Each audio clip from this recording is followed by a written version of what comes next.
Hello students, welcome to One Day Law Revision Module 6 Accounts of Company. Let's quickly go through the synopsis first. इस module में हम लोग देखेंगे books of accounts to be maintain by the company, फिर किस तरीके से उसको मेंटेन करना है, system of maintenance of accounts, फिर कंपनी का ऑडिट कौन करेगा, ऑडिटर्स, उनके qualification, disqualification, remuneration, appointment and so on, फिर protection of minority share holders की कंपनी में माइनॉरिटी शेयर होल्डर्स कौन होते हैं और मेजॉरिटी से हम उनको कैसे प्रोटेक्ट करेंगे, उसके बाद prevention of operation and mismanagement, removal of name of company from register and उसके बाद लास्ट में revival and rehabilitation. So let's get started. Books of accounts to be maintain by company. सबसे पहले क्या बोला है, कंपनीज एक्ट 2013 में 2 subsection 13 define करता है books of accounts. Books of accounts include करते हैं records maintained in respect of 4 चीज़ें दी है. Sum of money received, money expended, मतलब हमको जो मनी मिला और उसको हमने किस तरीके से एक्सपेंस किया, इससे रिलेटेड मैटर, मतलब रिसीट और एक्सपेंडिचर, इसके बुक को मेंटेन करना. फिर कंपनी ने क्या क्या सेल किया, क्या क्या परचेज किया, जो भी कंपनी के गुड्स है, सर्विसेज है, उसका sale purchase. Assets and liabilities of the company, company के एसेट्स, लाइबिलिटीज़. और बाद में items of cost as may be prescribed under section 148. Items of cost क्या होता है, material, labour, overhead, other expenses and so on. मतलब books of accounts के definition में बोला है कि all sum of money received and expended, उसके बाद sale and purchase of goods and service, assets and liability of the company, फिर items of cost as may be prescribed under section 148. Further clause 12 क्या बोलता है, 2 subsection 12 बात करता है book and paper, book और पेपर की. ऊपर देखा बुक्स ऑफ अकाउंट्स और 212 बात करता है बुक्स एंड पेपर की. उसमें क्या है कि बुक्स एंड पेपर इंक्लूड करता है books of accounts, deeds, vouchers, writings, documents, minutes registered maintained on paper और इन इलेक्ट्रॉनिक फॉर्म. मतलब 2 सबसेक्शन 12 बुक्स एंड पेपर्स में बुक्स ऑफ अकाउंट्स को इंक्लूड करता है एंड बुक्स ऑफ अकाउंट्स हमने देखा 2 सबसेक्शन 13 में. अब system of maintenance of accounts in company, section 128 books of accounts की बात करता है और इसका डेफिनेशन हमने देखा था 2 सबसेक्शन 13 में. बुक्स ऑफ अकाउंट्स में क्या बोला है, section requires every company, section क्या बोलता है कि हर कंपनी को क्या करना है, खुद के बुक्स ऑफ अकाउंट्स प्रिपेयर करने और मेंटेन करने, और बाकी भी जो relevant books and papers, financial statements है, वो हर फाइनेंशियल ईयर के लिए तुमको प्रिपेयर करके मेंटेन करना है.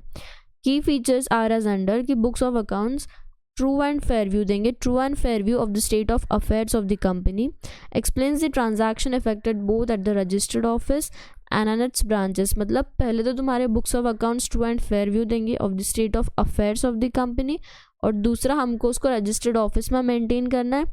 And the books of accounts will be of the registered transactions, और उसके ब्रांचेस के भी जो ट्रांजैक्शन है between registered office and branch, हम लोग वो भी मेंटेन करेंगे. सच book shell be kept on accrual basis. Accrual basis मतलब एक्चुअल बेसिस पे, नॉट ऑन कैश बेसिस, कि जब इनकम अक्रूव हुआ तब हम उसको रिकॉग्नाइज करेंगे या जब एक्सपेंस इनकर हो रहा है. And accounting should be according to the double entry system. Double entry system मतलब एंट्री के 2 इफेक्ट्स पास करने हैं, नॉट द सिंगल इफेक्ट. इसलिए हमारी book will be as per going concern assumption, accrual assumption और दूसरा डबल एंट्री सिस्टम. फिर बोला है बुक्स ऑफ अकाउंट जिसका डेफिनेशन हमने देखा 213 में, और बुक्स एंड पेपर्स जिसका डेफिनेशन देखा 2 सबसेक्शन 12 में, और फाइनेंशियल स्टेटमेंट जिसका देखा था 2 क्लॉज 40 में. Financial statement includes 5 things. One is balance sheet, the other is P&L, cash flow, statement of changes in equity, and the last one is notes to accounts. मतलब financial statements में 5 चीज़ें होती है. Both are required to be prepared and kept at the registered office. सारे books of papers, books of accounts और financial statements हम लोग registered office में मेंटेन करेंगे, और जो भी transaction between the registered office and branches है वो भी हमको मेंटेन करने पड़ते हैं. Records, books, papers and financial statement must relate to any specific financial year only. मतलब किसी पर्टिकुलर फाइनेंशियल ईयर के लिए, whichever year is going, हम उस ईयर के लिए फाइनेंशियल स्टेटमेंट मेंटेन करते हैं. कंपनी एंगेज्ड इन प्रोडक्शन, जिस कंपनी का प्रोडक्शन है, प्रोसेसिंग है या मैन्युफैक्चरिंग है, वहाँ अगर सेंट्रल गवर्नमेंट चाहे तो वो उस कंपनी को कॉस्ट ऑडिट करने के लिए बोल सकता है। तो उस केस में कंपनी को सेक्शन 148 लग जाएगा, जहाँ उनको एक कॉस्ट ऑडिटर अपॉइंट करके कंपनी का कॉस्ट ऑडिट करना पड़ेगा। कॉस्ट ऑडिट में will see particulars relating to utilisation of material, labour and other items of cost. फिर क्या बोला है, branches of company if any in India outside India shall also keep the books of accounts in the same manner, कि company के जो भी branches हैं उनके बुक्स ऑफ अकाउंट्स भी उसी मैनर में रहेंगे जैसे हम कंपनी के उसके हेड ऑफिस के मेंटेन कर रहे हैं, for the transaction affected at branch office. फिर क्या है, ब्रांच ऑफिस को उनके सारे books of accounts in summarised return up to date करने पड़ेंगे, कंपनी को भेजने पड़ेंगे एट इट्स रजिस्टर्ड ऑफिस और the other place as decided by the board. Books of account shall be kept at registered office, हम registered office में maintain करेंगे, या फिर any other place as may be decided by resolution of board of directors. मतलब तुम और भी किसी प्लेस पे बुक्स ऑफ अकाउंट्स मेंटेन कर सकते हो as decided by board of director. Board of director उनके मीटिंग में एक रिजोल्यूशन पास करके डिसाइड करेंगे कि हमें और किस जगह पे बुक्स ऑफ अकाउंट्स मेंटेन करने, और हम जहाँ भी मेंटेन कर रहे हैं उसका फुल एड्रेस रजिस्ट्रार को इंटीमेट करना है विद इन 7 डेज़, कि 7 डेज़ के अंदर रजिस्ट्रार को इन्फॉर्म करो कि तुमने कंपनी के बुक्स ऑफ अकाउंट्स कहाँ मेंटेन किए हैं। Maintenance of books of accounts and other paper in electronic form is permitted and is optional, कि तुम इलेक्ट्रॉनिक फॉर्म में भी मेंटेन कर सकते हो, that is permitted and is optional, कि करना है तो करो, नहीं करना है मत करो। Person responsible for what? Maintenance of books of accounts. Who will be held responsible? Managing director of the company, MD, whole-time director, WTD, chief financial officer, CFO, या any other person charged by the board, या कोई ऐसा person जिसको board ने authority दिया कि तुम्हारा काम है कि कंपनी के बुक्स ऑफ अकाउंट को मेंटेन करना, सो दैट पर्सन। अब पेनल प्रोविजन किस चीज़ के लिए, कि अगर कंपनी के जो डायरेक्टर्स हैं, हमने यहाँ देखा हुआ responsible for maintaining the books, अगर उन्होंने बुक्स ठीक से मेंटेन नहीं किया और there is any contravention of such provisions, मतलब contravention of section 128 books of accounts, तो they will be punishable with the imprisonment. Imprisonment कितना दिया है, 1 ईयर, और fine not less than 50,000 but which may extend to 5 lakhs, या तो both imprisonment और fine both, या तो दोनों लग जाएगा। फिर आता है ऑडिट एंड ऑडिटर्स, की कंपनी का ऑडिट कैसे होता है और कंपनी के ऑडिटर कौन है। सेक्शन 139 बात करता है अपॉइंटमेंट ऑफ ऑडिटर। क्या बोला है कि हर कंपनी को एट द फर्स्ट AGM एक ऑडिटर अपॉइंट करना पड़ेगा जो उसका ऑफिस संभालेगा till the conclusion of 6th AGM। First AGM से 6th AGM तक कितने साल होते हैं, 5 years, मतलब once an auditor is appointed तो वो 5 साल के लिए अपॉइंट होता है, तो he can held the office till the conclusion of 6th AGM annual general meeting. अब जब अपॉइंटमेंट हो रहा है तो क्या बोला है, कंपनी रजिस्ट्रार को ADT 1 में फाइल करेगी विद इन 15 days, क्या फाइल करेगी कि हमने 100 and 100 पर्सन को हमारा ऑडिटर अपॉइंट किया है। मतलब कंपनी की ड्यूटी है कि वो रजिस्ट्रार को 15 दिन के अंदर इन्फॉर्म करे, एक फॉर्म में इंफॉर्मेशन दे कि हमने 100 and 100 पर्सन को हमारा ऑडिटर अपॉइंट किया है। No listed company or a company belonging to such class or classes of company as may be prescribed shall appoint or reappoint. हम किसी भी ऑडिटर को अपॉइंट या रीअपॉइंट नहीं कर सकते जिसने बीइंग अ इंडिविजुअल 5 साल तक हमारे अकाउंट्स का ऑडिट किया है, 1 term of 5 consecutive years, and अगर वो फर्म है तो 2 terms of 5 consecutive years, मतलब 2 into 5 years, 10 years से ज़्यादा हम उसको अपॉइंट नहीं कर सकते। बट देन अगेन उसके बाद कूलिंग लगता है, कूलिंग के बाद हम उसको फिर से अपॉइंट कर सकते हैं। Subject to the provision of this act, member of a company may resolve to provide that, क्या in the audit firm appointed by it auditing partner and his team shall be rotated at such intervals. मतलब ये जो limit है 2 terms of 5 consecutive years, ये तो act में दिया है, सेक्शन 139 में दिया है, बट अगर मेंबर्स चाहे तो खुद से भी रोटेशन के प्रोविजंस बना के AOA में डाल सकते हैं, तो फिर उसके अकॉर्डिंगली रोटेशन होगा। The period can not exceed 10 years for firm, मतलब जो मेंबर्स डिसाइड करेंगे वो 10 years से कम ही होगा। Audit shall be conducted by more than 1 auditor possible. Central government चाहे तो कुछ रूल्स प्रिस्क्राइब करेगी कि ऑडिटर का रोटेशन कैसे होना चाहिए under section 139 subsection 2। Not with standing anything content in 139(1) 139(1) बात करता है सब्सिक्वेंट ऑडिटर की। क्या बोला है? First auditor of other than government company, मतलब जब पहली बार ऑडिटर अपॉइंट हो रहा है of any company which is not a government company, तो वो कैसे अपॉइंट होगा? बोर्ड ऑडिटर को अपॉइंट करेगा। Shall be appointed by the board from the date of registration. 30 दिन के अंदर बोर्ड उसको अपॉइंट करेगा। अगर बोर्ड अपॉइंट नहीं कर पाया तो within 90 days at EGM उसको मेंबर्स अपॉइंट करेंगे। मतलब 139(6) बात करता है appointment of first auditor of other than government company. क्या बोला है कि बोर्ड 30 दिन के अंदर from the date of registration 30 दिन के अंदर अपॉइंट करेगा ऑडिटर को। अगर बोर्ड नहीं कर पाया तो 90 डेज के अंदर EGM में मेंबर्स ऑडिटर को अपॉइंट करेंगे। और अगर गवर्नमेंट कंपनी है तो गवर्नमेंट कंपनी के केस में क्या बोला है?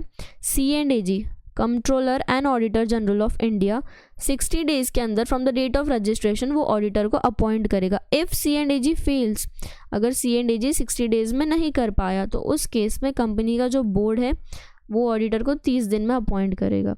And if board also fails तो फिर हमारे जो मेंबर्स है वो EGM में ऑडिटर को अपॉइंट करेंगे और वो auditor till the conclusion of first AGM auditor रहेगा। मतलब जब फर्स्ट ऑडिटर अपॉइंट होता है तो वो फर्स्ट AGM तक ऑडिटर होता है और उसके बाद से फर्स्ट AGM से जो भी पर्सन अपॉइंट होता है एज अ ऑडिटर वो 6th AGM तक हमारा ऑडिटर रहेगा। If C&AG does not fill the vacancy within the said period board shall within the 30 days. और अगर बोर्ड 30 डेज में नहीं कर पाया तो then again members will appoint the auditor in 60 days. अब क्या बोला है? 139(1) and the rules made thereunder. एक रिटायरिंग ऑडिटर को हम फिर से रीअपॉइंट कर सकते हैं, मतलब every year. It's a just provision कि हम लोग को हर EGM में मेंबर्स को पूछना है कि इसी ऑडिटर को कंटिन्यू करना है क्या। तो जो भी रिटायरिंग ऑडिटर है we can reappoint him, but उसमें कुछ अजम्पशंस है। क्या? He is not disqualified for reappointment, मतलब उसने कोई डिसक्वालिफिकेशन अगर अट्रैक्ट कर दिया है अंडर सेक्शन 141 सबसेक्शन 3 जो हम आगे देखेंगे, अगर उसने ऐसा कोई डिसक्वालिफिकेशन किया है तो फिर हम उसको रीअपॉइंट नहीं कर सकते। या उसने खुद से राइटिंग में दिया है of his unwillingness to get reappointed, मतलब ऑडिटर ने खुद से राइटिंग में दे दिया कि अब वो नहीं चाहता है कि वो कंपनी का ऑडिटर फिर से रहे, तो उस केस में हम उसको रीअपॉइंट नहीं कर सकते। या तो तीसरा केस है कि मेंबर्स ने उनके मीटिंग में, जनरल मीटिंग में मेंबर्स ने स्पेशल रेजोल्यूशन पास किया और वो एक्सप्रेसली बोल रहे हैं कि हमको ये पर्सन को ऑडिटर नहीं बनाना है या हमको किसी और को ऑडिटर बनाना है, तो उस केस में हम रिटायरिंग ऑडिटर को रीअपॉइंट नहीं कर सकते। कब? When he is disqualified from reappointment, या उसने खुद से राइटिंग में उसका अनविलिंगनेस दिया है टू गेट द रीअपॉइंटमेंट, या तो फिर मेंबर्स ने जनरल मीटिंग में स्पेशल रेजोल्यूशन पास किया है कि हम इसको ऑडिटर अपॉइंट नहीं करना चाहते फिर से, या हम किसी और पर्सन को ऑडिटर अपॉइंट करना चाहते हैं। Where at an AGM no auditor is appointed और रीअपॉइंटेड, जहाँ कोई भी ऑडिटर अपॉइंट नहीं हुआ या रीअपॉइंट नहीं हुआ तो जो हमारा एग्जिस्टिंग ऑडिटर है वही कंटिन्यू करेगा एज अ ऑडिटर। अब क्या बोला है कि जब भी हम ऑडिटर का अपॉइंटमेंट करते हैं, बोर्ड रिकमेंड करता है, मेंबर उसको अपॉइंट करते हैं, बट अगर कंपनी को ऑडिट कमेटी कंपलसरी है, if company is required to form a audit committee, तो उस केस में क्या बोर्ड के रिकमेंडेशन के पहले ऑडिट कमेटी बोर्ड को रिकमेंड करेगी कि हमारे ऑडिटर का नाम क्या है, फिर बोर्ड उसको रिकन्सिडर करेगा and then board will suggest the name to members in general meeting. मतलब क्या बोला है कि बोर्ड के पहले ऑडिट कमेटी देखेगी कि हमको किसको ऑडिटर बनाना है, उसका qualification, expertise, whether he is qualified, whether he has attracted any disqualification, और वो सब देख के ऑडिट कमेटी बोर्ड को रिकमेंड करेगी। And after taking that into account board will recommend that name to the members. अब सेक्शन 140 बात करता है removal, resignation and giving of special notice की ऑडिटर का रिमूवल कैसे होगा, ऑडिटर रिजाइन करा तो what is the procedure, and giving of special notice. क्या बोला है? जो ऑडिटर 139 में अपॉइंट हुआ है हम उसको उसके टेन्योर की एक्सपायरी के पहले ही रिमूव कर सकते, but after obtaining the previous approval of CG, मतलब CG का अप्रूवल मिलने के बाद ही हम हमारे ऑडिटर को उसका टेन्योर ख़त्म होने के पहले रिमूव कर सकते। दूसरा है कि ऑडिटर रिज़ाइन कर सकता है। ऑडिटर अगर रिज़ाइन कर रहा है तो उसको 30 दिन के अंदर from the date of resignation एक ADT 3 फॉर्म फाइल करना है रजिस्ट्रार को। And in the case of company as mention in 139(5) मतलब गवर्नमेंट कंपनी, ऑडिटर को ADT 3 C&AG को भी फाइल करना है, C&AG ऑफ इंडिया, और उसको रीजंस देने हैं कि ऑडिटर क्यों रिज़ाइन करना चाहता है and other facts as may be necessary. अगर ऑडिटर ये कंडीशंस कंप्लाई नहीं करता है तो then he will attract penalty, जो कि 50,000 से 5 लाख तक रहेगी। अब special notice shall be required for a resolution at AGM for appointing a auditor person other than retiring auditor. मतलब अगर हम स्पेसिफिकली चाहते हैं कि हम किसी और पर्सन को अपॉइंट करें, नॉट द रिटायरिंग ऑडिटर, तो उसके लिए कंपनी में एक स्पेशल नोटिस पास करना है फॉर दैट क्राइटेरिया। और फिर except where the retiring auditor has completed a consecutive tenure of 5 year और 10 ईयर। अगर ऑडिटर का टेन्योर ही खत्म हो गया, 5 years for individual, 10 years for firm, तो उस केस में तुमको स्पेशल नोटिस पास करने की ज़रूरत नहीं है। On receipt of such a resolution a company shall forward send a copy thereof to the retiring auditor.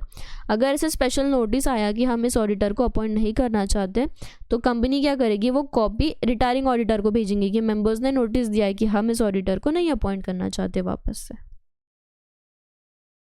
जहाँ नोटिस मिल गया, रिजोल्यूशन हो गया और रिटायरिंग ऑडिटर को अब निकालने वाले हैं, तो वहाँ उसको एक चांस है कि वो एक रिप्रेजेंटेशन दे सकता है मेंबर्स को कि मेरे को मत निकालो, आई एम नॉट गिल्टी। तो उसको एक चांस मिलेगा कि वो मेंबर्स से बात कर सके, तो वो एक रिप्रेजेंटेशन देगा राइटिंग में, और वो कंपनी को बोलेगा कि तुम मेंबर्स को ये रिप्रेजेंटेशन फॉरवर्ड कर दो, उनको ये पढ़ने दो। अब अगर रिप्रेजेंटेशन देने में लेट हो गया, मतलब मेंबर्स को रिप्रेजेंटेशन पहुँचने के पहले ही जनरल मीटिंग का डेट आ गया, तो उस केस में क्या होगा, जो रिप्रेजेंटेशन है वो बोलेगा कि एजीएम में रीड आउट करो, या तो मेंबर्स को भेजो, मेंबर्स को नहीं मिला तो मेरे को एजीएम में पढ़ने दो। ही विल से कि मुझे एजीएम में वो रिप्रेजेंटेशन को पढ़ने दो। अब अगर पहले तो फिर ट्रिब्यूनल चेक करेगा, अगर ट्रिब्यूनल सेटिस्फाइड है कि ऑडिटर ने वो पढ़ना चाहिए and he is not misusing the authority, मतलब रिप्रेजेंटेशन पढ़ के वो एक अलग इमेज नहीं क्रिएट कर रहा है ऑफ द मैनेजमेंट या डायरेक्टर शेयर होल्डर्स के दिमाग में, तो फिर वो पढ़ सकता है, अदरवाइज हम उसको नहीं पढ़ने देंगे। फिर क्या बोला है, ट्रिब्यूनल आइदर सू मोटो मतलब ट्रिब्यूनल खुद से सेल्फ, या तो एप्लीकेशन मेड बाय सीजी, या तो कोई सीजी के एप्लीकेशन से, और बाय एनी पर्सन कंसर्न, क्या करेगा tribunal, if it is satisfied that auditor has acted in fraudulent manner. अगर ट्रिब्यूनल को खुद से या सीजी के एप्लीकेशन से या किसी भी पर्सन कंसर्न के एप्लीकेशन से लगता है कि ऑडिटर ने किसी फ्रॉडुलेंट मैनर में काम किया है, मतलब फ्रॉड, तो वो क्या बोलेगा, वो कंपनी को बोलेगा 15 दिन के अंदर इस ऑडिटर को चेंज कर दो, we don't want this auditor, उसको चेंज कर दो। फिर सेक्शन 141 बात करता है eligibility, qualification, disqualification of auditor. किस इंसान को हम ऑडिटर अपॉइंट कर सकते, a person shall be appointed as an auditor only if is a chartered accountant. मतलब हम एक सीए को ही एज ऑडिटर अपॉइंट कर सकते हैं, या तो एक इंडिविजुअल सीए रहेगा, या तो फर्म ऑफ पार्टनर्स जहाँ majority of persons chartered accountant है, वही फर्म हमारा ऑडिट कर सकती है। And this firm includes LLP also, जहाँ एलएलपी के मेजॉरिटी पार्टनर्स चार्टर्ड अकाउंटेंट है, वो कंपनी का ऑडिट कर सकते हैं, बट द कंडीशन है कि ऑडिट रिपोर्ट पे सिर्फ चार्टर्ड अकाउंटेंट ही साइन करेगा एंड नो वन एल्स।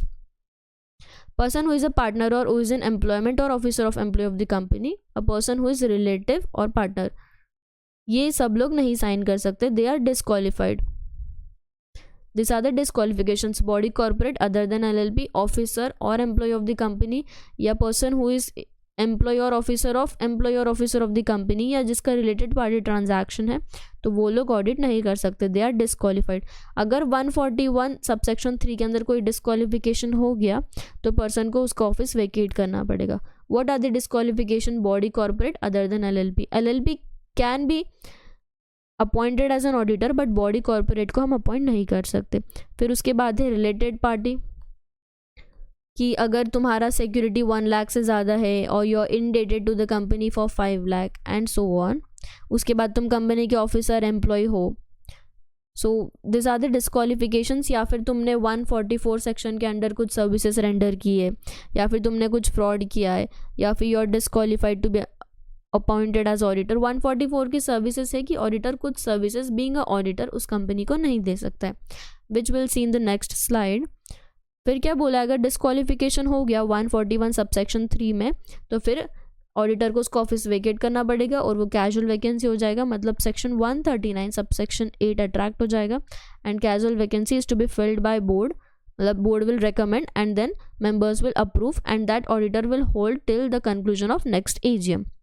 अब है ऑडिटर का रेम्यूनरेशन कैसे फिक्स होता है। सेक्शन 142 क्या बोलता है कि ऑडिटर का रेम्यूनरेशन जनरल मीटिंग में फिक्स होगा or in any other manner determined therein, मतलब जो मेंबर्स मिलके जो भी मैनर डिसाइड हुआ है उस तरीके से, या तो जनरल मीटिंग में।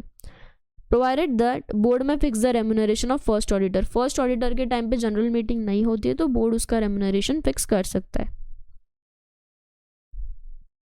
अब जो रेम्यूनरेशन है that will be in addition to fee payable to the auditor for expenses incurred, मतलब ऑडिटर के जो भी एक्सपेंसेस होंगे वो सारे हमको रीएम्बर्स करने और फिर उसके ऊपर उसका फीस रहेगा।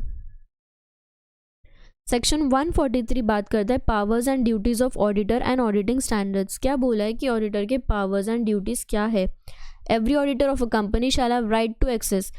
अब ऑडिटर क्या करता है, बुक्स ऑडिट करता है, चेक करता है, तो उसके पास राइट होना चाहिए कि वो कभी भी कंपनी के बिजनेस आवर्स में जाके कंपनी के बुक्स ऑफ अकाउंट्स, वाउचर्स जहाँ भी रखे, रजिस्टर्ड ऑफिस या एनी अदर प्लेस, वो वहाँ जाके मांग सकता है उसको जो भी इंफॉर्मेशन चाहिए।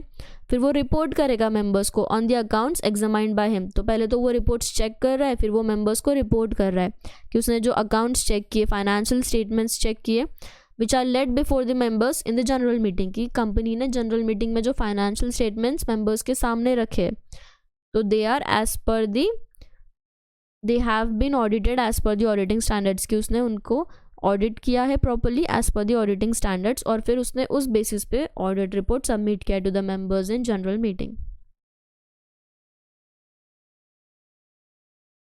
ऑडिटर रिपोर्ट शैल स्टेट, ऑडिटर की रिपोर्ट में क्या रहेगा, he has obtained all the information and explanation which to the best of his knowledge and belief are necessary, कि उसने सारी information explanation मैनेजमेंट से obtain किए जो उसको लगता था उसके डिसीजन के लिए ज़रूरी है। फिर कंपनी के books of accounts properly as per law maintain थे क्या, whether they as per the accounting policy, whether the branch audit report was in accordance with the normal report, head office report. फिर company की जो balance sheet है P&L है, whether they are in agreement with books of accounts, की books of accounts में जो transactions लिखे हैं और बैलेंस शीट P&L में वही दिखते हैं या कुछ अलग अमाउंट दिखता है, so whether they are in agreement with each other. फिर कंपनी के फाइनेंशियल स्टेटमेंट्स बनाते टाइम मैनेजमेंट ने अकाउंटिंग स्टैंडर्ड फॉलो किए थे या नहीं। फिर observation comments of the auditor on financial transactions, की कंपनी के फाइनेंशियल ट्रांजैक्शंस पे ऑडिटर के ऑब्जर्वेशन क्या है, कमेंट्स क्या है, और the matter which have adverse effect on the company. फिर whether any director is disqualified under section 164, अगर कोई डायरेक्टर डिस्क्वालीफाइड है to be appointed as director और फिर भी कंपनी ने अपॉइंट किया है तो वो भी ऑडिटर चेक करके रिपोर्ट करेगा। या फिर कोई क्वालिफिकेशन है, रिजर्वेशन है, एडवर्स रिमार्क है, किस चीज़ को लेके, बुक्स ऑफ अकाउंट्स को लेके या कंपनी के फंक्शनिंग को लेके, इंटरनल कंट्रोल को लेके, तो ऑडिटर वो भी रिपोर्ट करेगा। अब गवर्नमेंट ने क्या लाया था कि कंपनी को इंटरनल फाइनेंशियल कंट्रोल अच्छे से मेंटेन करने हैं और चेक करना है कि वो है और वो ठीक से ऑपरेट कर रहे हैं या नहीं। तो फिर कंपनी ने प्रॉपरली IFC मेंटेन किए and whether they are operating effectively और नॉट, ये भी ऑडिटर का काम है कि वो चेक करे। फिर उसके बाद अगर कंपनी के अगेंस्ट कोई पेंडिंग लिटिगेशन है, पेंडिंग लिटिगेशन मतलब कोई केस है, जिस किसी भी इंसान ने कंपनी के अगेंस्ट कोई केस फाइल किया और वो पेंडिंग है, तो उसके क्या कॉन्सिक्वेंसेस है ये भी ऑडिटर डिस्क्लोज करेगा कि उसके इम्पैक्ट क्या हो सकते हैं कंपनी के ऊपर। फिर कंपनी के कोई अनफोर्सेबल या फोर्सेबल मटेरियल लॉसेस तो नहीं है, या कंपनी ने कोई डेरिवेटिव कॉन्ट्रैक्ट्स तो नहीं किए जिसकी वजह से कंपनी को आगे चल के मटेरियल लॉस हो सकता है, तो ऑडिटर का काम है कि वो मेंबर्स को पहले से ही ये रिपोर्ट करके रखे। फिर whether the company has made delay in transferring the amount required to be transferred to investor education protection fund. Normally हम इन्वेस्टर एजुकेशन प्रोटेक्शन फंड में डिविडेंड ट्रांसफर करते हैं जो 7 ईयर्स तक किसी ने मांगा नहीं, मतलब कंपनी ने डिक्लेयर किया था but nobody came to accept it. या फिर एनी अदर अमाउंट अगर कंपनी ने IEPF में ट्रांसफ़र करने में डिले किया तो ऑडिटर वो भी रिपोर्ट करता है। 143 सबसेक्शन 4 बात करता है कि any of the matters required to be included in audit report under this section is answered in negative, मतलब कोई भी मैटर अगर नेगेटिवली आंसर्ड है या उसको क्वालिफिकेशन है तो ऑडिटर का काम है कि उसको ऑब्जर्व करके उसके रीजंस दे के उसने क्यों नेगेटिव मार्क दिया या क्यों रिजर्वेशन दिया है, सो दैट फिर मैनेजमेंट वो आंसर कर पाए। फिर 143 सबसेक्शन 5 बोलता है कि in case of government company C&AG appoint करता है ऑडिटर को, मतलब ऑडिट करने के लिए C&AG ऑडिटर को अपॉइंट करेगा इन केस ऑफ गवर्नमेंट कंपनी। अब अगर ऑडिटर चाहे, मतलब C&AG controller and auditor general of India चाहे तो वो 60 डेज के अंदर बोल सकता है कि एक सप्लीमेंट्री या टेस्ट ऑडिट उसको चाहिए। ऑडिट रिपोर्ट इशू किया, फिर उसको अगर लगता है कि कोई एक्शन लेना है, कुछ इम्पैक्ट है, या उसको टेस्ट ऑडिट या सप्लीमेंट्री ऑडिट चाहे तो वो ऑडिटर को बोल सकता है। 143 सबसेक्शन 6 बात करता है सप्लीमेंट्री ऑडिट की, कि with in 60 days from the receipt of audit report अगर C&AG चाहे तो वो ऑडिटर को बोल सकता है कि सप्लीमेंट्री ऑडिट कंडक्ट करवाना है। और 143 सबसेक्शन बात करता है टेस्ट ऑडिट की। 143 सबसेक्शन 8 बात करता है ब्रांच ऑडिट की, कि कंपनी के जो ब्रांच है उसका ऑडिट या तो ऑडिटर करेगा या any other person qualified to be auditor. Qualification कहाँ देखा था? 141 सबसेक्शन 1 में। और अगर कोई दूसरा पर्सन ब्रांच ऑडिट कर रहा है तो वो अपनी रिपोर्ट मेन ऑडिटर को सेंड करेगा, मतलब प्रिंसिपल ऑडिटर को। फिर 143 सबसेक्शन 9 बात करता है कि ऑडिटर ने सारे अकाउंटिंग स्टैंडर्ड्स चेक करने हैं कि जो बुक्स ऑफ अकाउंट्स है they are as per the accounting standards.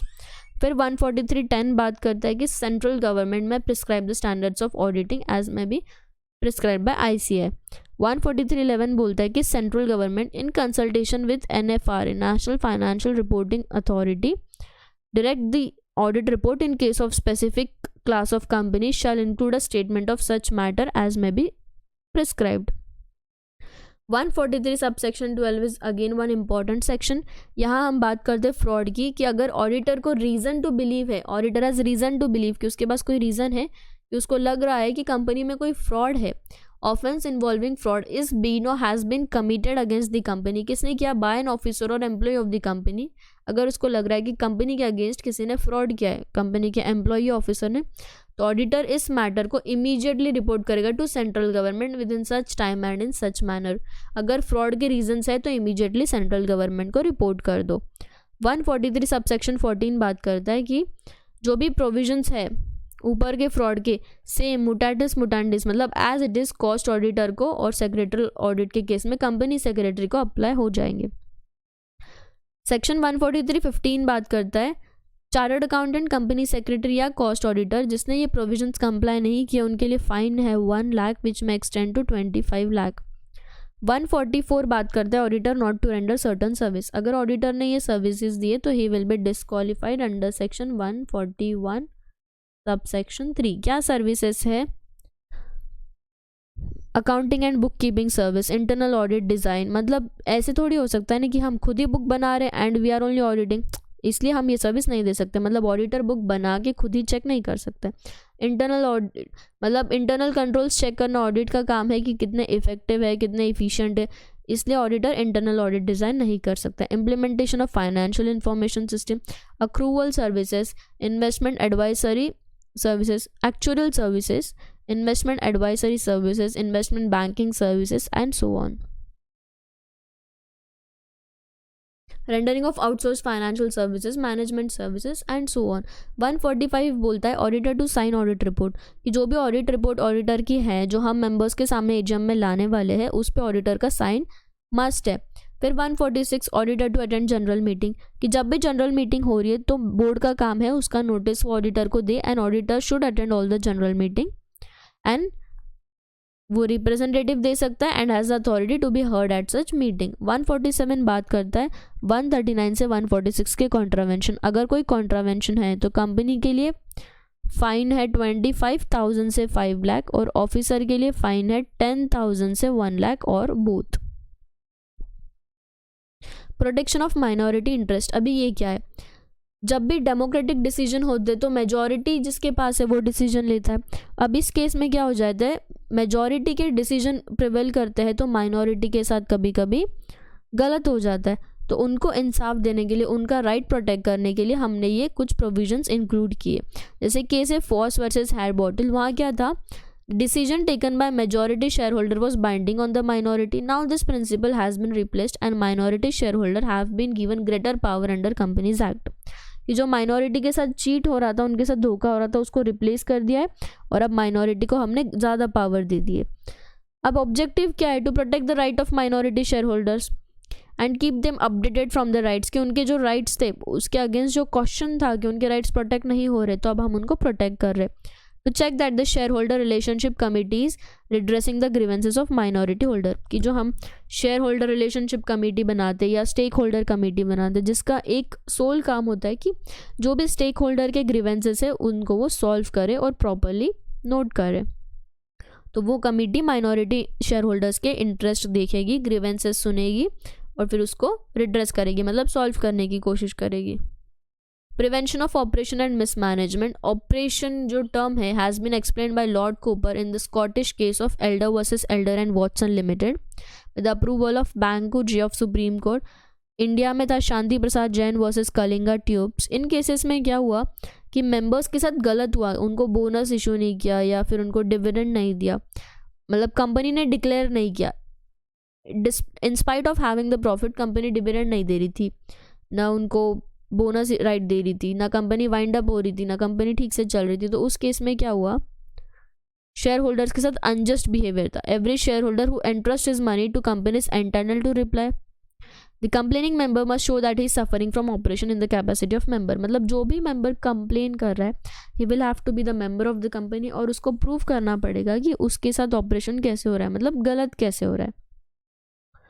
To constitute operation, person concerned with the management of the company's affair must in connection thereby be guilty of fraud.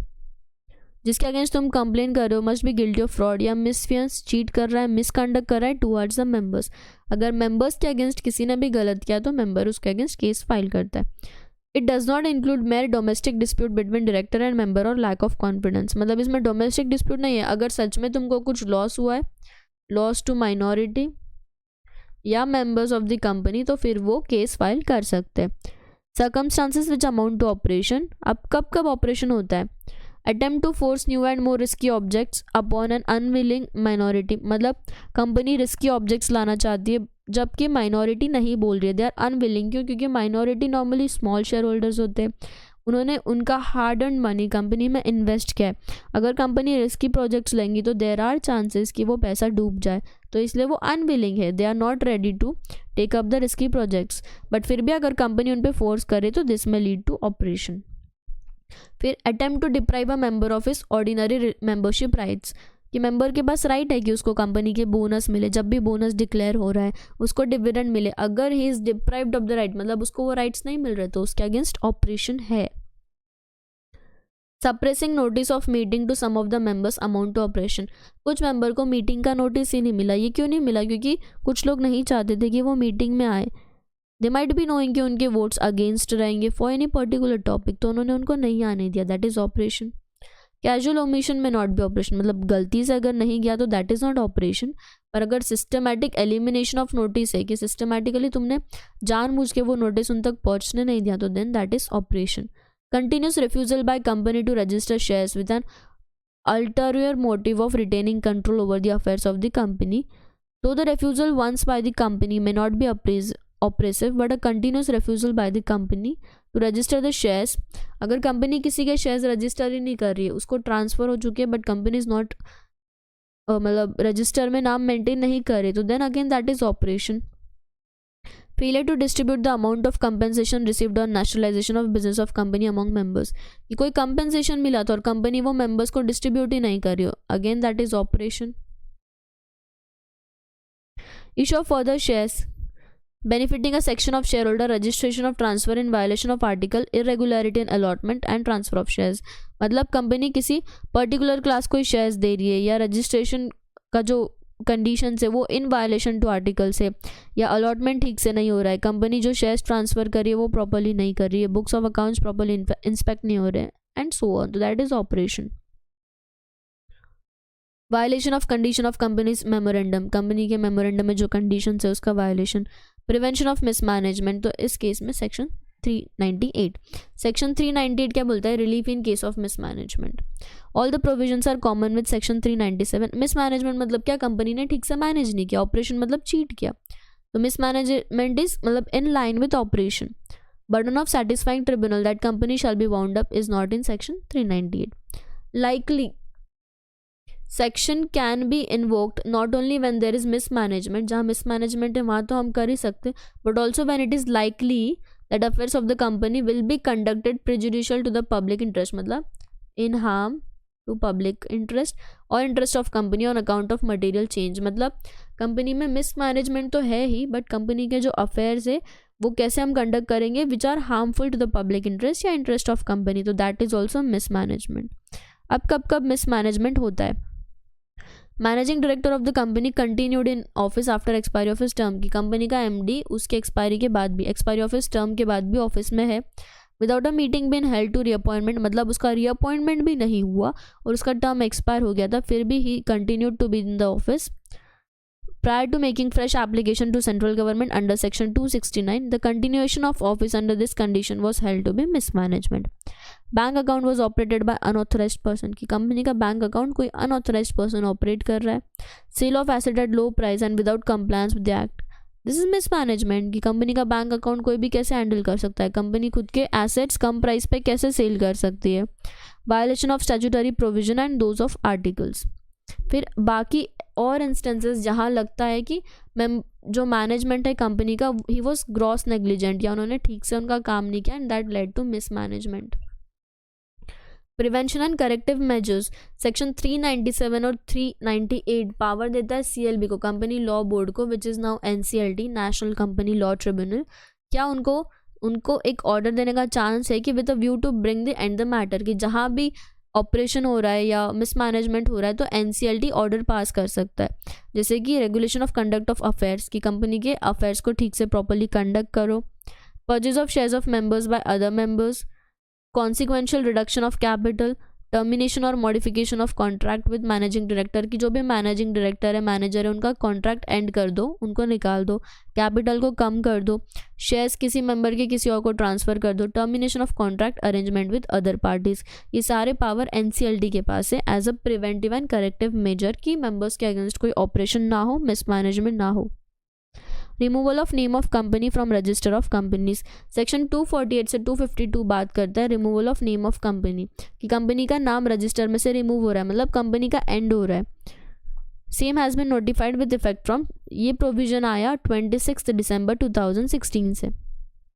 पहले section 560 of companies act 1956 भी इसी की बात करता था, but in 2013 section 248 से 252 बात करता है कि कंपनी का नाम रजिस्टर से कब निकलेगा।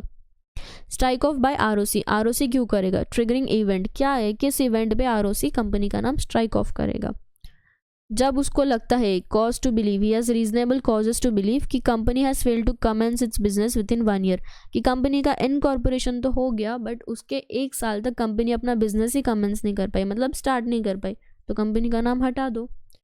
Company is not carrying on business or operation for a period of 2 immediately preceding financial, मतलब कंपनी का काम चल तो रहा था बट पिछले 2 साल से कंपनी ने कोई काम नहीं किया, ना ही कोई एप्लीकेशन दिया कि हमको डोमेट का स्टेटस दे दो, तो उस केस में कंपनी का नाम हटा देंगे रजिस्टर से। Following category of company name shall not be removed by ROC, ये कैटेगरी का नाम आरओसी नहीं रिमूव कर सकता है। Following category of companies name shall not be removed by ROC, नीचे जो कंपनी के नाम है उनका नाम आरओसी नहीं हटा सकता है। Listed companies, delisted companies due to non compliance of listing regulations, ROC का इन पे कंट्रोल नहीं है क्योंकि लिस्टिंग के केस में सेबी का रूल आता है। Vanishing companies, companies where inspection or investigations are pending in the court, जहां कंपनी का इन्वेस्टिगेशन या इंस्पेक्शन बाकी है कोर्ट में, या फिर कंपनी के against action under section 206, 207, 208 court में चल रहा है, मतलब call for information. 208 is inspection का report. Company which has accepted public deposit which are either outstanding or the company is in default in the repayment, मतलब अगर company ने deposit accept किए और उसके अगेंस्ट कुछ उसके रीपेमेंट में डिफॉल्ट चल रहा है तो फिर आरओसी उसका नाम हटा नहीं सकता है। Companies whose application for compounding is, compounding मतलब सेटल करना, कि कंपनी सेटल करना चाहती है केस, मतलब कंपनी कम पेनाल्टी पे मान करना चाहती है, माफ़ी मांग रही है कंपनी, कंपाउंडिंग कर रही है। Before the competent authority for compounding of offence committed by the company, कि कंपनी ने कोई ऑफेंस कमिट किया था उसके अगेंस्ट कंपनी खुद से जाके बोल रही है कि हमको माफ़ कर दो, हमारा पेनल्टी कम कर दो, दैट इज़ कंपाउंडिंग। और any of its officers in the default, तो इस केस में आरओसी नाम नहीं हटा सकता है। फिर company whose charges are pending for satisfaction, कि कंपनी के कुछ चार्जेस सेटिस्फैक्शन के लिए पेंडिंग है, या company registered under section 25 of 196, या सेक्शन 8 कंपनी, सेक्शन 8 कंपनी के केस में ROC कंपनी का नाम नहीं हटा सकता है। Notice to be given by ROC, ROC एक नोटिस इशू करेगा कंपनी को, उसके डायरेक्टर को, एट द रजिस्टर्ड एड्रेस। क्या नोटिस? कि उसका इंटेंशन है कि वो कंपनी का नाम हटाना चाहता है, जो हमने पॉइंट नंबर 1 में देखा। Requesting them to send their representation, कि अगर तुम चाहते हो कि मैं तुम्हारा नाम नहीं हटाऊँ तो तुम अपना रिप्रेजेंटेशन दो और डॉक्यूमेंट्स दो, प्रूव करो within 30 days from the date of notice. ROC क्या बोल रहा है? कंपनी को नोटिस दे रहा है कि तुम रिप्रेजेंटेशन दो कि मेरा जो इंटेंशन है तुम्हारा नाम स्ट्राइक ऑफ करने का वो मैं ना करूँ। Voluntary application by company for striking off, company खुद से भी एप्लीकेशन दे सकती है ROC को कि हमारा नाम हटा दो, we don't want a function any more. Who can make application? अब अगर कंपनी खुद से एप्लीकेशन दे रही तो कौन एप्लीकेशन देगा? Any company other than section 8 company as per section 248 subsection 2 voluntary application दे सकती है। Registrar of company maintained by ROC। So हमने यहाँ देखा कि कंपनी के अगर मेंबर्स चाहे या कंपनी चाहे तो वॉलेंटरी रजिस्ट्रार को बोल सकती है कि हमारा नाम स्ट्राइक ऑफ कर दो। तो नाम स्ट्राइक ऑफ करने के लिए पहले तो मेंबर्स का अप्रूवल लेना है कि 75% मेंबर्स अग्री कर रहे हैं कि हम कंपनी का नाम स्ट्राइक ऑफ करवाना चाहते हैं, मतलब कंपनी का बिजनेस एंड करना चाहते हैं। बट उसके पहले उनको सारी लाइबिलिटीज़ एक्सटिंग्विश करनी है, मतलब अगर लाइबिलिटीज़ है और तुम वो देख के अगर नाम हटाना चाहते हो तो दैट्स नॉट अलाउड। तो एक स्पेशल रिजोल्यूशन पास करो after extinguishing all the liability on the ground that कि अब हम कंपनी का बिजनेस नहीं करना चाहते या कंपनी का बिजनेस कभी स्टार्ट ही नहीं हुआ था और हम उसको नहीं कर रहे हैं पिछले 2 साल से। तो हम लोग एक एप्लीकेशन देंगे कि कंपनी को या तो डोरमेंट स्टेटस दे दो, हमने डोरमेंट स्टेटस नहीं लिया है इसलिए हमारा नाम अब स्ट्राइक ऑफ कर दो। प्रोसीजर ऑफ एप्लीकेशन, अगर वॉलेंटरी स्ट्राइक ऑफ है तो पहले तो एक बोर्ड मीटिंग बुलाओ, फिर बोर्ड मीटिंग में शेयर होल्डर का नोटिस डिज़ाइन होगा, फिर शेयर होल्डर की मीटिंग आएगी, सर्टिफाइड बाय चार्टर्ड अकाउंटेंट। क्या? Not more than 30 days before the date of application. Chartered accountant सारे स्टेटमेंट्स देखेगा, अकाउंट्स देखेगा, फिर अप्रूवल देगा कि स्ट्राइकिंग ऑफ पॉसिबल है या नहीं। Taking note of indemnity bond to be given by the director of the company. फिर उनका जो नोटिस है, अप्रूवल ऑफ नोटिस EGM में जाएगा। EGM मतलब शेयर होल्डर का मीटिंग, कि वेदर वो अप्रूव करते हैं प्रपोजल को या नहीं, कि शेयर होल्डर्स चाहते हैं कंपनी का नाम स्ट्राइक ऑफ हो या नहीं। अप्रूवल कैसे देंगे? By special resolution. 75% मेंबर्स जब अग्री करते हैं कि हमको कंपनी को बंद करना है तभी बोर्ड एप्लीकेशन देगा ROC को कि कंपनी का नाम स्ट्राइक ऑफ कर दो। Call share holders meeting to consider proposal of strike off a company में after extinguishing all the liability, मतलब कंपनी खुद की सारी लाइबिलिटी एक्सटिंग्विश करने के बाद, मेंबर्स के स्पेशल रिजोल्यूशन पास करने के बाद ही स्ट्राइक ऑफ के लिए एप्लीकेशन दे सकती है। अब जो एप्लीकेशन हम ROC को दे रहे हैं, shall be in E form STK, strike off the name STK2 along with the fees of 5000 which shall be signed by the director with the following attachments. Attachments क्या है? Indemnity bond STK3, strike off application है STK2, indemnity bond है STK3, no objection certificate किसके पास है? SEBI, insurance, banking act, SEBI, housing finance companies etcetera. Statement of accounts containing assets and liabilities duly certified by chartered accountant, कि वो बोल रहा है कि कंपनी के सारे लाइबिलिटीज एक्सटिंग्विश हो चुके हैं। Affidavit in form STK4 by every director. Special resolution का कॉपी के मेंबर्स अग्री कर रहे हैं कि उनको कंपनी का नाम स्ट्राइक ऑफ करना है, कंपनी के अगेंस्ट कोई पेंडिंग लिटिगेशन नहीं है। Director need to give declaration in the form STK2 as follows, कि कोई इंस्पेक्शन इन्वेस्टिगेशन ऑर्डर कंपनी के अगेंस्ट पेंडिंग नहीं है, कंपनी किसी प्रोसिक्यूशन को लेके कंपनी का कोई केस नहीं चल रहा है कोर्ट में, company is neither having public deposit, ना ही कंपनी ने कोई पब्लिक डिपॉजिट के रीपेमेंट में या उसके इंटरेस्ट के रीपेमेंट में डिफॉल्ट किया है, company does not have any outstanding loan, company की कोई लोन की लाइबिलिटी नहीं है, कंपनी की कोई स्टैट्यूटरी ड्यूज पेंडिंग नहीं है, stat dues, income tax, VAT, excise duty, GST and so on, या कंपनी की कोई और लाइबिलिटी डिस्चार्ज होना या सेटल होना बाकी नहीं है।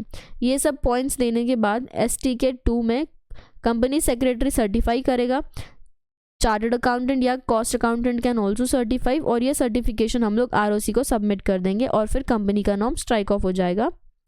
और कंपनी का नाम स्ट्राइक ऑफ हो गया, that will be placed on official website of MCA के वेबसाइट पे ऑफिशियली वो चला जाएगा कि कंपनी अब से कंपनी नहीं है, उसका नाम स्ट्राइक ऑफ हो चुका है, ऑफिशियल गैजेट में पब्लिश होगा and will be published in 2 newspapers, one in English and the other in vernacular language।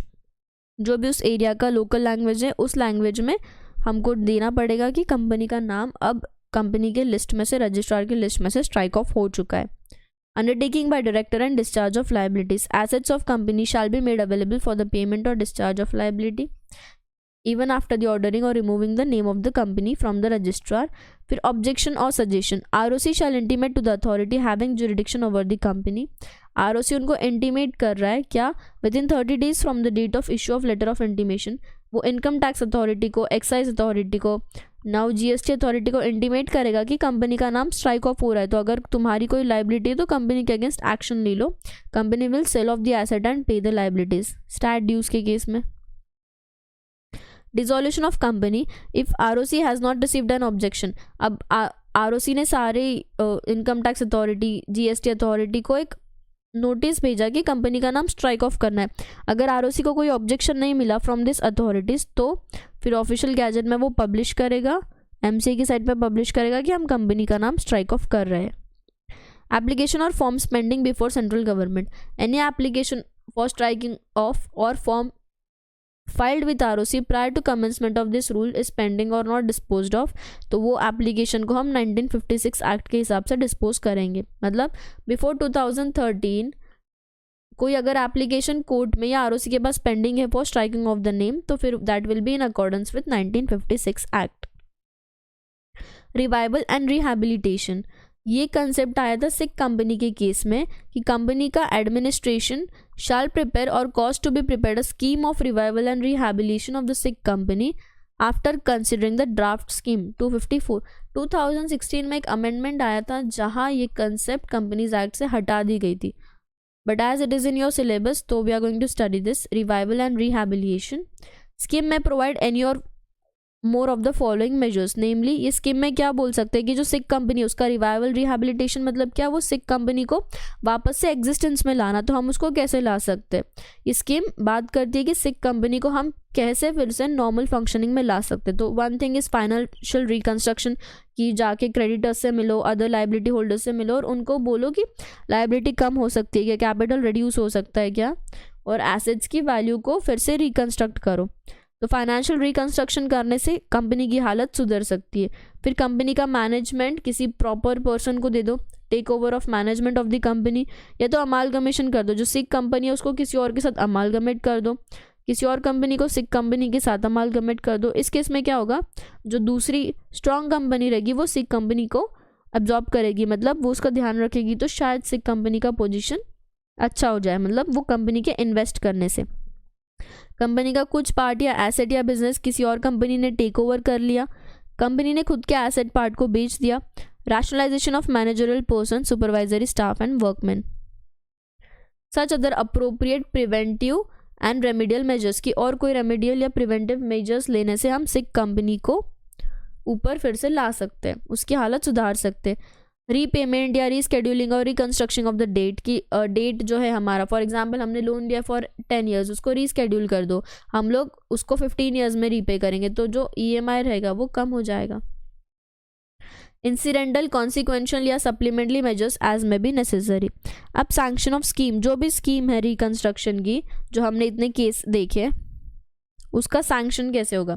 Scheme prepared by the company shall be placed before the creditor, जो भी scheme है company का वो creditor के सामने रखो उनकी मीटिंग में, with in the period of 60 days from his appointment. Period of 60 days में बी एक्सटेंडेड टू 120 डेज। अब एग्जामिनेशन बाय ट्रिब्यूनल, जो भी स्कीम है कंपनी ने पहले क्रेडिटर के पास रखी, क्रेडिटर का अप्रूवल मिलने के बाद वो स्कीम हम ट्रिब्यूनल के सामने रखेंगे। Tribunal will examine, in case of amalgamation scheme दूसरी कंपनी को भी भेजेंगे हम, ट्रिब्यूनल में पब्लिश और cause to be publish the draft scheme in daily newspaper for suggestions. कि ट्रिब्यूनल अगर चाहे तो कंपनी को बोलेगा कि जो भी स्कीम है तुम वो न्यूज़पेपर में पब्लिश करो ताकि लोगों के सजेशंस और ऑब्जेक्शंस हमको मिले। अप्रूव्ड स्कीम, अगर ट्रिब्यूनल सेटिस्फाइड है तो फिर वो स्कीम को अप्रूव कर देगा। Properties and liabilities, where a sanction scheme provides for the transfer of property और लाइबिलिटी ऑफ सिक कंपनी, जहां सिक कंपनी की प्रॉपर्टी ट्रांसफर हो रही है, उसकी लाइबिलिटी ट्रांसफर हो रही है to any other person company and this is provided by the scheme, तो फिर प्रॉपर्टी और liability of any other person या कंपनी जिसके फेवर में जा रहा है तो फिर that will also get the scheme sanctioned और फिर प्रोविजंस उनको सारे फॉलो करने पड़ेंगे regarding sick company. And liability shell become the liability of such other company की मतलब सिक कंपनी की प्रॉपर्टी ट्रांसफर हो गई, लाइबिलिटी ट्रांसफर हो गई, जिस भी कंपनी को ट्रांसफर हुआ अब वो उसकी लाइबिलिटी उसकी प्रॉपर्टी हो गई and will have to disclose it accordingly. अब स्कीम अप्रूव हो गया, प्रॉपर्टी लाइबिलिटी ट्रांसफर हो गई, अब स्कीम का रिव्यू चल रहा है। ट्रिब्यूनल क्या करेगा, जो स्कीम सैंक्शन हुआ था उसका रिव्यू करेगा और उसमें कुछ मॉडिफिकेशन करेगा time to time if required. तो वो राइटिंग में कंपनी को डायरेक्ट करेगा कि जो भी कंपनी का स्कीम है उसमें so and so approve modifications चाहिए, तो कंपनी फिर ट्रिब्यूनल के ऑर्डर को कंसीडर करेगी। वाइंडिंग अप ऑफ कंपनी, अगर ट्रिब्यूनल बोल रहा है, अगर स्कीम क्रेडिटर ने अप्रूव नहीं की और tribunal is of the opinion की कंपनी का वाउंड अप हो जाना चाहिए, तो देन चैप्टर 20 विल अप्लाई और कंपनी का वाइंडिंग अप हो जाएगा।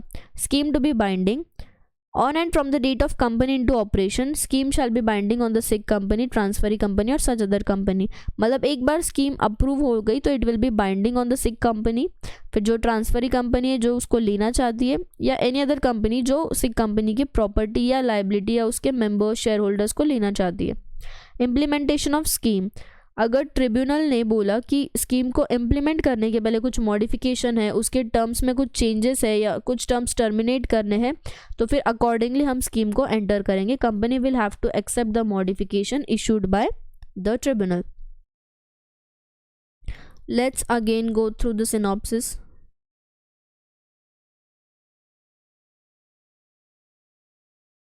सबसे पहले हमने देखा books of accounts section 128 section 2 sub section 13, books and papers देखा था 2 सब सेक्शन 12 में। फिर हमने देखा था कि बुक्स ऑफ अकाउंट्स को रजिस्टर्ड ऑफिस में मेंटेन करना पड़ता है या any other place authorised by board. फिर कंपनी का ऑडिट एंड ऑडिटर्स देखा था, सेक्शन 139 बात करता है अपॉइंटमेंट की, 140 रिमूवल रेजिग्नेशन की, 141 क्वालिफिकेशन डिस्क्वालिफिकेशन की, 142 remuneration, 143 powers and duties of auditor, 144 auditor not to render certain service, 145 auditor to sign audit report, 146 auditor to attend general meeting, 147 contravention, 148 cost audit report. फिर देखा था कि minority का interest कैसे protect होता है, उसमें केस लॉ देखा था फॉस वर्सेस हेयर बॉटल कि माइनॉरिटी के अगेंस्ट चीट हुआ था तो माइनॉरिटी ने ऑपरेशन का केस फाइल किया था। फिर मिसमैनेजमेंट के केस में कि कंपनी प्रॉपर्ली मैनेज नहीं कर रहा है बोर्ड या ऑपरेशन, मतलब शेयर होल्डर्स के राइट्स अफेक्ट हो रहे हैं, शेयर होल्डर्स को उनके राइट्स एंजॉय करने का राइट नहीं है, तो फिर उस केस में ऑपरेशन का केस फाइल होता है। फिर अगर कंपनी चाहे तो खुद का नाम हटा सकती है वॉलंटरीली या आरओसी कंपनी का नाम रजिस्टर से स्ट्राइक ऑफ कर सकता है। कब स्ट्राइक ऑफ करेगा, जब कंपनी ने 1 साल तक बिजनेस कमेंस ही नहीं किया फ्रॉम डेट ऑफ इनकॉर्पोरेशन या पिछले 2 साल से कंपनी काम नहीं कर रही है और कंपनी ने डोरमेंट स्टेटस के लिए भी अप्लाई नहीं किया, तो रजिस्ट्रार कंपनी का नाम हटा देगा। या कंपनी वॉलंटरीली भी बोल सकती है कि मेरा नाम हटा दो, बट फिर उस केस में कंपनी को उनके सारे लाइबिलिटीज़ हटाने पड़ेंगे, मतलब स्ट्राइक ऑफ करने पड़ेंगे, लाइबिलिटीज़ को एक्सटिंग्विश करना पड़ेगा, पे ऑफ करना पड़ेगा। फिर था रिवाइवल एंड रिहैबिलिटेशन, मतलब सिक कंपनी जो डूब रही है उसको बचाने के लिए हम लोग दूसरी कंपनी को बोलेंगे कि तुम अमालगमेट करो, या सिक कंपनी के केस में उनका फाइनेंशियल रीस्ट्रक्चरिंग होगा, उसमें हमारा सिक कंपनी बच सकता है। एंड रिमूवल का सेक्शन था 248। So I hope you are clear with the topic. Thank you.